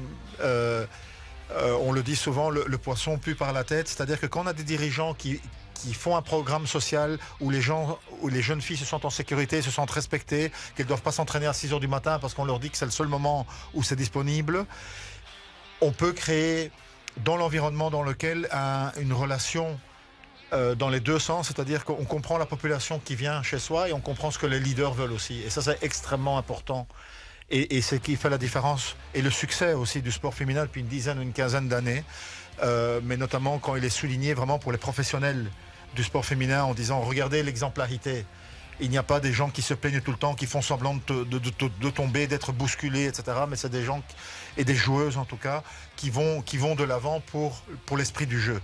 Et c'est ce que je retrouve ici dans ce que dit Sitou. Donc les mots-clés du fair play sont dits et voilà, il faut être deux pour danser. Et je pense que là, entre les participantes, le souhait et le respect dans l'encadrement, parce que ça peut être peut-être un détail de dire qu'on a même du thé, mais on sait très bien que si on parle des cultures méditerranéennes qu'on connaît aussi par nos racines ici autour de la table, mais le moment du thé, c'est un moment de convivialité d'abord, c'est un moment de respect, c'est un moment d'échange aussi, et c'est ça qu'est le sport, et c'est ça que sont les valeurs du sport, sinon on ne serait pas autour du thé ensemble et de se sentir bien. Et donc le sport féminin donne beaucoup d'exemples au sport professionnel, qu'on va dire peut-être masculin, mais je n'aime pas opposer, mais il y a différents sports, il y a différentes attitudes aussi, et on a à apprendre tous des uns des autres, mais évidemment quand on parle du football, c'est un sport qui a un impact médiatique beaucoup plus important que les autres, et qui peut être exemplaire quand il le veut, comme tous les grands sports. Donc voilà, c'est ça que... revenons à la base et... voyons ce que les sportives ont à nous apprendre aussi. Justement, Sitou, débutante ou talent confirmé, toutes les femmes ont leur place au sein du RWDM Girls. Exactement. Tout le monde est la bienvenue. Je vous ai dit, on a créé, ça fait, je pense, 4 ans, une équipe de mamans futsal. C'est toutes des anciennes joueuses qui ont des enfants. Elles viennent se faire plaisir. On a un championnat tous les dimanches, un championnat néerlandophone. On a des anciennes joueuses qui sont devenues mamans. Elles s'épanouissent. Elles viennent le dimanche avec leurs enfants. Elles jouent un petit championnat comme les autres filles. Je reviens un petit peu à Ramzi, Jamel. Donc, une petite anecdote. Mardi... on adore les anecdotes dans le club dimanche. Voilà. Pour te dire que le club il est en train de grandir international aussi. Maintenant, on a pas mal de filles qui partent en équipe nationale. Donc, on a Sakina qui a fait la Coupe du Monde, justement, comme... Monsieur vient de citer en Australie, c'est un pur produit d'RWDM. Donc, elle a fait une très bonne Coupe du Monde. C'est un pur produit d'RWDM. Nous avons 2 nouvelles jeunes, dont une, elle a donné le coup d'envoi aller au match donc, chez Georges. Elles sont qualifiées pour la Coupe du Monde, donc elles se sont qualifiées dimanche passé contre l'Éthiopie, donc elles sont qualifiées pour la Coupe du Monde en Colombie fin août, donc pour un mois. Donc on a 2 joueuses. Donc on avait ce match important. Et Ramzi me téléphone, il me dit écoute, Yasmine Nouaïla, elle rentre quand je lui écoute, Ramzi, je pense qu'il y a un problème, elles vont entrer seulement le 27. On avait le match important hier. Hein. Ah, écoute, ça va pas aller. Non, elles doivent rentrer. Donc on a joué le jeu. Donc le coach aussi, on l'a mis dans l'embarras parce qu'il était fâché. Il dit non, elles doivent rentrer, on les a absolument besoin. Alors que moi, je savais qu'elles rentraient le mardi. On lui a fait une petite surprise le mardi, donc j'ai été les chercher à l'aéroport à 17h et directement je les ai amenés au stade et dès qu'il les a vus, il a craqué, hein, il a eu des larmes aux yeux. Alors ils lui ont remis un maillot signé et tout. C'est le fruit du club aussi, du travail qu'il a effectué. Ces gamines ont grandi dans le club. Maintenant, il les voit avec les plus grands clubs mondiaux, hein, donc le PSG, Lyon, PSV, l'Ajax, des joueuses d'Espagne. Et 2 joueuses qui ont été parmi les 18. Ils étaient titulaires contre l'Éthiopie au match aller. Au match retour, malheureusement, elles n'ont pas joué. Mais elles ont, ça fait depuis le mois de mai, elles sont quasi tout le temps parties. C'est aussi une récompense du club pour le travail qu'on effectue. Hein. Moi, ce que j'aimerais un jour, c'est qu'on fasse une émission. Ça, c'est mon rêve. C'est mon rêve de tout cette est réalisable. Saison. Tout est réalisable. Exactement. Sky is the limit, comme disent certains. Exactement. J'aimerais avoir Ramzi et Véronique sur ce plateau. Je vais le faire. Organiser justement un call Skype avec toutes ces joueuses tatouées RWDM Girls qui évoluent soit en national ou à l'international et qu'on puisse faire vraiment une belle émission spéciale sur l'histoire de ce RWDM Girl depuis ses prémices jusqu'à nos jours et avoir justement ces différentes grandes voix qui pourraient nous apporter leur témoignage parce qu'on vous sent évidemment ému, Stitu, par rapport à cette anecdote parce que le RWDM Girl, il y a vraiment cette ambiance de famille. C'est exactement ça. On est une famille. Hein, je dis, on est une famille. Hein, c'est ça notre réussite. C'est notre réussite. Chacun est pour l'autre. Et on a vraiment du plaisir à venir. Ça, c'est le plus important. Juste après cette courte pause, on reviendra justement sur votre projet commun pour l'année 2024 qui s'annonce riche. Oh que oui, riche en perspective. Suivez le sport bruxellois en direct sur BX1. Et nous avons l'immense plaisir d'accueillir Pierre-Désiré Gouos, entraîneur adjoint de l'équipe nationale des sourds du Cameroun. Monsieur Pierre-Désiré Gouos, vous m'entendez ? Oui, bonsoir. Ah, magnifique. Est-ce que vous êtes à Yaoundé ou à Douala ? Si, je suis à Yaoundé. À Yaoundé. En tout cas, nos salutations au peuple camerounais. Merci de vous être libéré en ce dimanche. Justement, parlez-nous un petit peu de votre parcours. Qui est Pierre-Désiré Gouos et comment est-ce que vous avez été sensibilisé par le handisport et plus particulièrement le football pratiqué par les sourds et malentendants. Et je rappelle que vous êtes entraîneur adjoint de l'équipe nationale des sourds du Cameroun et vous avez participé au 4e championnat du monde qui se sont déroulés à Kuala Lumpur en Malaisie. Oui, bonsoir et merci de m'avoir sollicité. C'est un très grand plaisir. Je dis déjà merci, bonjour à vos auditeurs, à vos millions d'auditeurs aussi. C'est difficile de parler de soi, mais je vais essayer quand même. C'est un exercice très, très, très compliqué. Je m'appelle Gouos Pierre-Désiré. Je suis entraîneur professionnel de football. Naturellement, je n'ai pas débuté par le sport pour sous. En réalité, j'ai débuté comme on peut dire, en football amateur ici. Ensuite, après peut-être 5-6 années, je suis passé en football professionnel. Il y a 2 ans, j'étais en Elite One professionnel avec le Dragon Football Club de Yaoundé.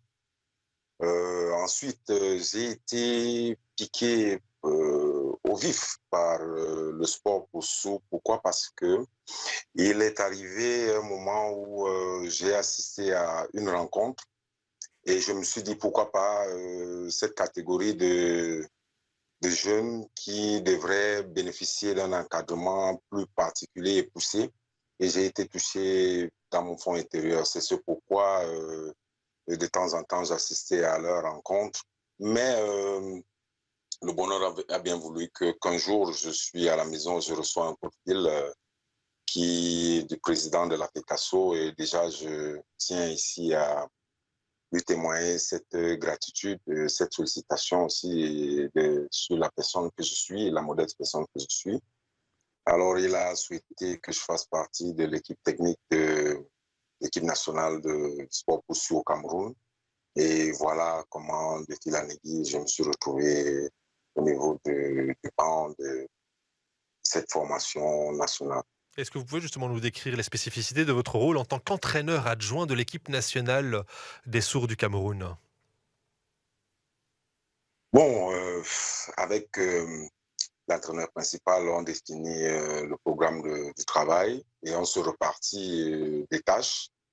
Et lors des rencontres, je suis à 100% appelé à le soutenir sur le plan technique et surtout aussi attirer son attention sur les petits détails. Voilà un principe comment nous travaillons en synergie permanemment. Et comment la communication se déroule-t-elle pendant les entraînements et les matchs dans une équipe de football de sourds? C'est vrai que c'est très difficile et nous bénéficions tout de même de l'assistance d'un traducteur et au travers de cela, on met un programme en place et on explique au traducteur et qui nous assiste permanemment au stade pour essayer d'expliquer. Et qui utilise la langue des signes, j'imagine. Oui, il utilise la langue des signes naturellement. Et ensuite, vous savez, le football est universel. Donc, il y a certains qui s'entraînent avec les valides et ce qui nous rend la tâche un peu plus facile lorsque qui sont dans certains ateliers. Et ça fait que le travail va un peu plus vite. Bon, pour ceux qui n'adhèrent pas très rapidement, on prend un peu plus de temps à expliquer et à corriger afin qu'ils puissent intégrer cela. Je vous présente le professeur Cole, qui est vice-président du Panathlon au Wallonie-Bruxelles et qui est quelque part notre ambassadeur attitré du fair play. Cole. Bonjour. Merci, bonjour, je suis ravi de vous voir. Et juste une question sur la structuration du football pour les sourds au Cameroun. C'est au sein de la fédération de football. Il y a une fédération spécifique. Ça m'intéresse de comprendre en termes de structuration de quelle place structurelle a le football des sourds. Et puis après, la question qui est pendante et que je vole à notre chef Jamal, c'est sur les moyens, si les moyens viennent de la fédération de football ou d'un autre ministère. Donc voilà, j'espère que j'ai été clair dans ma question. Déjà, bonsoir à vous et merci pour votre question.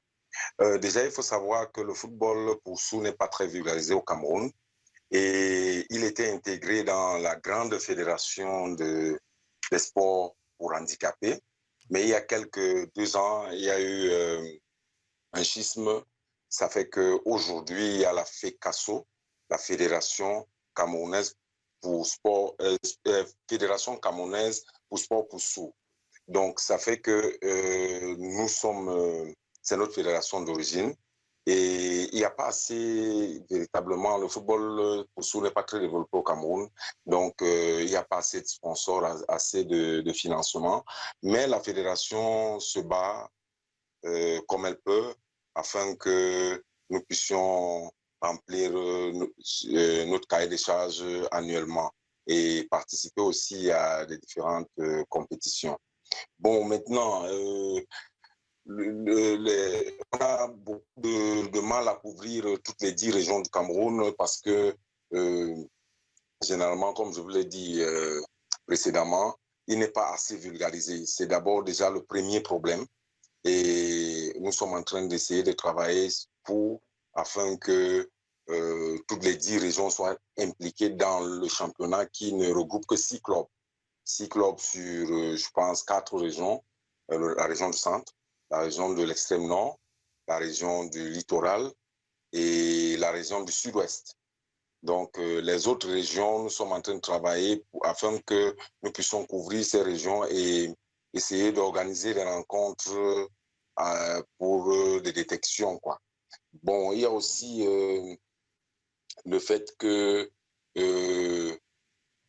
si nous pouvons trouver, jamais si la fédération essaye, parce que c'est le travail de la fédération actuellement, de trouver des sponsors et surtout aussi des partenaires techniques, comme par exemple EcoSport qui nous a beaucoup apporté lors des championnats mondiaux à Kuala Lumpur. Je pense que ça va essayer de booster un peu le niveau, la qualité et surtout la vulgarisation de ce sport au Cameroun. Si vous me permettez, j'ai une deuxième question, puisque vous l'évoquez, et ça a été évoqué par le président d'EcoSport sur les retombées médiatiques. Quelles ont été les retombées? Est-ce qu'il y en a eu à la hauteur de vos espérances, des retombées médiatiques suite à votre participation à la Coupe du Monde de Kuala Lumpur? Parce que la retombée médiatique peuvent engendrer aussi parfois un peu plus de sponsors, mais en tout cas une prise de conscience aussi, et souvent des dirigeants au niveau national qui n'aiment pas être dépassés au prix de vitesse par les médias. Merci une fois de plus pour votre réponse. Déjà je dis merci. Un grand merci. Je loue véritablement l'initiative de M. Georges Kapin pour le travail qu'il fait, parce que c'est pas facile et puis tout le monde ne s'engage pas dans ce domaine. Et il faut le savoir, nous avons bénéficié d'un encadrement technique de la part d'EcoSport sur le terrain et je peux vous rassurer que son président n'a pas lésiné sur les moyens de s'immerger naturellement dans le travail technique et nous avons beaucoup bénéficié par rapport à cela et non seulement sur le plan psychologique, sur le plan technique et tactique et sur le plan du matériel, même du matériel aussi. Et maintenant, les retombées sur le plan médiatique, ils sont naturellement palpables parce que le sport pour Sou n'était pas véritablement vulgarisé au Cameroun, comme je vous l'ai dit tantôt. Mais à notre retour, beaucoup se posaient des questions et on voyait des publications, que ce soit sur la toile, que ce soit au niveau des radios et des télévisions. On espère aussi que on en bénéficiera pour les prochaines séances comme la Coupe d'Afrique qui se jouera au Gabon d'ici quelques mois et puis les Jeux Olympiques au Japon si jamais nous sommes qualifiés, mais je pense que ce sera un souhait quand même. Et encore merci pour EcoSport. Et justement, EcoSport, comment vous êtes rencontré, Georges Kapin, avec l'équipe nationale du Cameroun, club organisation bruxelloise, ucloise, en connexion avec le Cameroun? Voilà, déjà, quand on a porté le projet, c'était une fierté pour nous de faire ce projet ici en Belgique, puisque je suis résident en Belge. Et étant d'origine camerounaise, j'ai contacté la diplomatie camerounaise pour leur présenter le projet dont j'étais porteur. Qu'avec notre équipe, on trouvait le projet un peu assez innovant. Et j'ai donc fait part de ce projet à l'ambassadeur, à son excellence, l'ambassadeur du Cameroun ici en Belgique et son ministre conseiller.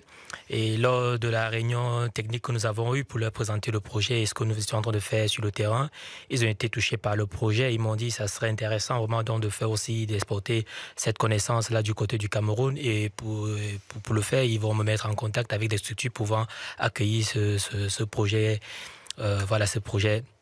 Et donc, ils m'ont donc mis en contact avec le président de la FECASU, avec lequel nous avons eu pas mal d'échanges. Et je me suis rendu au Cameroun pour présenter le projet de manière palpable et les outils pour qu'ils puissent vraiment comprendre et voir ce qu'on fait concrètement ici en Belgique. Et donc aujourd'hui, ou à moyen terme, l'équipe nationale des sourds et malentendants du Cameroun vont utiliser les outils d'EcoSport dans le cadre de leurs entraînements, par exemple? Oui, tout à fait. On a signé, ça fait 3 semaines que nous avons signé, c'est officiel, nous avons signé un partenariat de collaboration avec la FECASU.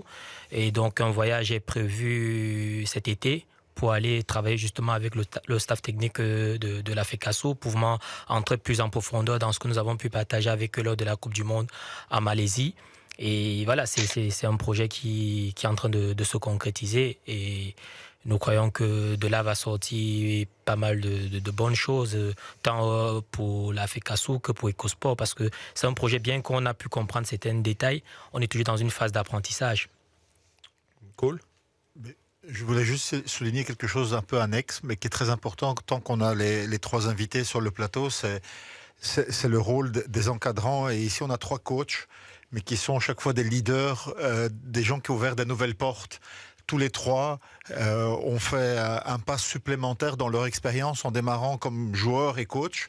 Et que ce soit le coach de l'équipe nationale, le coach adjoint de l'équipe nationale ou les 2 invités sur le plateau, ils ont été joueurs, coachs, et puis ils ont été embarqués dans des expériences différentes, que ce soit avec le football féminin, le football des sourds. Et il faut souligner que sans les coachs, sans les arbitres, sans les encadrants, il n'y aurait pas de sport, il n'y aurait pas de valeur du sport. Et les 3 ici, que j'ai en face là, plus ou moins, c'est ce qui m'inspire. C'est-à-dire que quand on a des vrais leaders, il y a ce supplément, ils savent rencontrer des projets qu'ils savent développer. Et c'est ça du leadership. Ils sont tous très modestes, mais c'est beaucoup d'investissement. C'est ça que je voulais souligner en termes de fair play.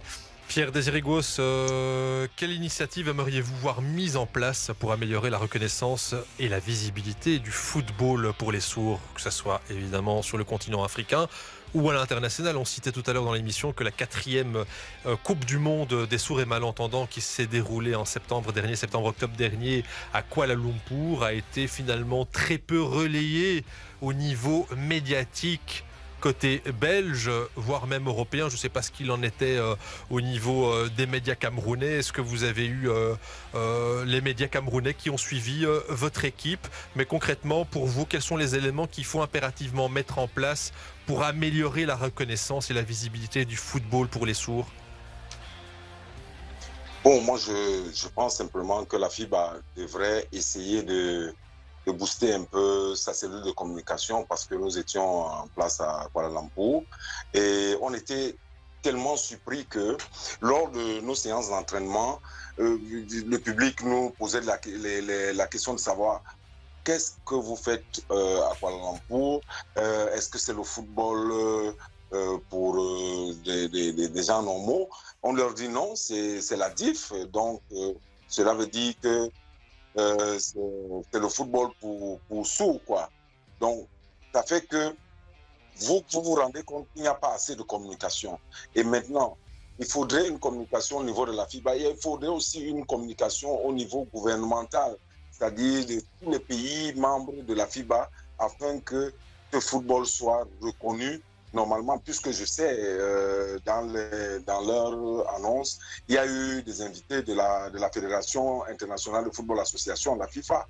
Donc, cela veut dire que j'estime et je pense que au niveau mondial, ils feront le travail. Et maintenant, au niveau africain, je pense, et ça c'est un souhait, au niveau africain, lors de la Coupe des Nations au Gabon, en 2004, que cette communication soit véritablement faite, afin que le public africain soit imprégné à la cause de cette catégorie de la population qui est par moments lésée, mais je dis qu'il serait juste d'une initiative, afin que cela soit fait. Maintenant, au niveau camerounais, c'est vrai, on était contacté par, puisqu'on a fait un stage NSN, et lors du stage NSN, on a été, je sais pas, nous étions suivis et j'espère que ça va continuer lors de la CAN et donc qui nous sommes qualifiés.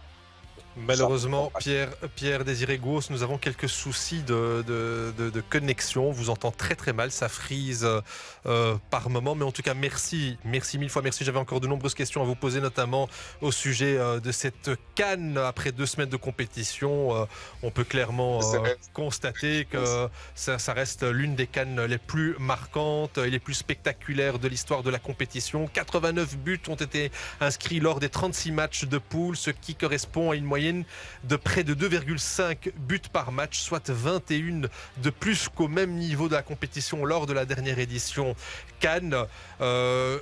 En espérant peut-être vous avoir en ligne parce que la connexion est très mauvaise. Est-ce que vous avez un pronostic, une équipe favorite pour la Cannes? Une favorite pour la Cannes, le Maroc. Ah ben Le merci, Maroc, Dieu vous le rendra en centuple. Comme ça. Il y a aussi déjà le Cap-Vert, le Sénégal. Le Sénégal, voilà un peu bon. Pour la Guinée équatoriale, j'estime et j'espère qu'ils s'arrêteront peut-être aux demi-finales. Mais si jamais ils arrivent en finale, je pense que ce sera la grosse surprise de la Cannes. Mais le plus grand favori, c'est le Maroc. Ben, mon cher ami Pierre Désiré Grosse, vous me prenez par les sentiments. J'aimerais vous recontacter la semaine prochaine, mais pendant l'heure télé, pour qu'on puisse débriefer ensemble la Cannes. Est-ce que vous seriez disponible dimanche prochain? Il n'y a pas de souci. Ah ben voilà, nous avons notre consultant sport qui va nous débriefer la Cannes depuis Yaoundé pour BX1 et on organisera tout cela en off. Je vous recontacterai tout à l'heure pour préparer tout ça. Merci Pierre Désiré Grosse. Je rappelle que vous êtes entraîneur adjoint de l'équipe nationale des sourds du Cameroun. Malheureusement, nous sommes pris par le temps. Georges Capin-Institut, est-ce que vous pouvez nous présenter le projet que vous développez justement sur le continent africain et plus particulièrement au Maroc? Ben voilà, le projet est très simple, c'est de transposer ce qu'Ecosport fait déjà ici en Belgique, et voilà, au niveau du Maroc. Et pour pouvoir mener à bien ce projet, nous avons ce privilège d'avoir comme parrain Tito qui connaît bien le projet d'Ecosport ici en Belgique et qui accompagne ça aussi, même si parfois il est dans l'ombre, mais qui n'hésite pas à porter sa pierre à l'édifice à chaque fois qu'il est sollicité. Donc voilà, quand je lui ai parlé de ce projet, il m'a dit qu'il mettrait tout en place pour pouvoir contacter les acteurs de terrain au Maroc qui pourraient être susceptibles de nous accompagner dans ce projet là-bas. Et on a donc commencé les premières démarches. Il était au Maroc dernièrement pour pouvoir voir un peu ce qu'il pouvait déjà mettre en place. Il est revenu de là avec des contacts que nous allons pouvoir exploiter pour pouvoir planifier un programme, pour pouvoir se rendre là-bas dans un premier temps déjà pour présenter le projet et ensuite y retourner pour vraiment faire un travail plus approfondi à ce niveau. En tout cas, le projet s'annonce riche, très cher ami Stitu, et puis aussi marquant d'un point de vue histoire humaine. Ben oui, donc j'ai eu l'occasion, comme vient de dire Georges, donc sachez une chose aussi, je travaille pour la fédération marocaine aussi, donc récemment j'ai signé mon contrat de scouting, donc pour le football féminin et le football futsal, donc garçons et filles. Donc voilà, et comme ça tombait très très bien ce que j'ai dit à Georges, je lui ai dit écoute, dès que je pars à Rabat, je te promets, j'irai voir donc le directeur donc de la SIAT, donc c'est monsieur Saïd Bekal qui est le directeur, donc j'ai eu un entretien avec lui et franchement il était vraiment très très emballé, donc il m'a dit écoute voilà on peut prendre rendez-vous, vous venez, on va en discuter. Je pense que ça va se faire récemment, donc au courant du mois de février on attend les dates, donc on va partir moi et Georges donc pour essayer d'avoir un premier rendez-vous, un premier entretien. Et le Maroc, pour le moment, est preneur donc, de tout ce qui est dans le sport. Donc, voilà. Donc, en tout cas, une année riche en perspective d'un point de vue projet. Et puis, évidemment, ce programme certainement fera date dans l'histoire du football marocain. Tout à fait. On suivra en tout cas l'évolution de ce projet dans le club du dimanche et sur BX1. Et moi, ce que je vous propose ici, c'est évidemment une nouvelle émission sur le RWDM Girls en présence de Ramzi et Véronique, parce que nous avons énormément d'histoires à raconter sur les coulisses de ce club, et puis avoir évidemment quelques grandes voix de cette équipe féminine bruxelloise durant le direct du club du dimanche. Des grandes voix, on pense à Patricia évidemment, mais on pense aussi à toutes ces joueuses qui ont débuté au RWDM Girls et qui se retrouvent aujourd'hui à l'international. Et puis on suivra évidemment votre projet au Maroc. Et puis Pierre Désiré Grosse, c'est la nouvelle de ce jour qui sera relayée par l'AFP, par Belga, sera la nouvelle grande voix de l'émission Le Club du Dimanche, et on débriefera avec lui tout au long de nos émissions la Cannes, et on parlera aussi de sport, version continent africaine, parce que le sport est aussi un élément porteur important pour toute la jeunesse africaine. Merci Pierre-Désiré Gauss, vous étiez en direct depuis Yaoundé. Merci très cher ami Georges Capin, fondateur d'Ecosport. Et puis merci à notre ami Stitou, qui n'est autre que le représentant de ce jour du RWDM Girl, qui est responsable au sein de ce club et puis qui a aussi différentes casquettes à l'international. Merci messieurs d'avoir été des nôtres en ce dimanche et à très bientôt sur les ondes de BX1. Merci, Jamal.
Le club du dimanche avec Jamal Fadil sur BX1.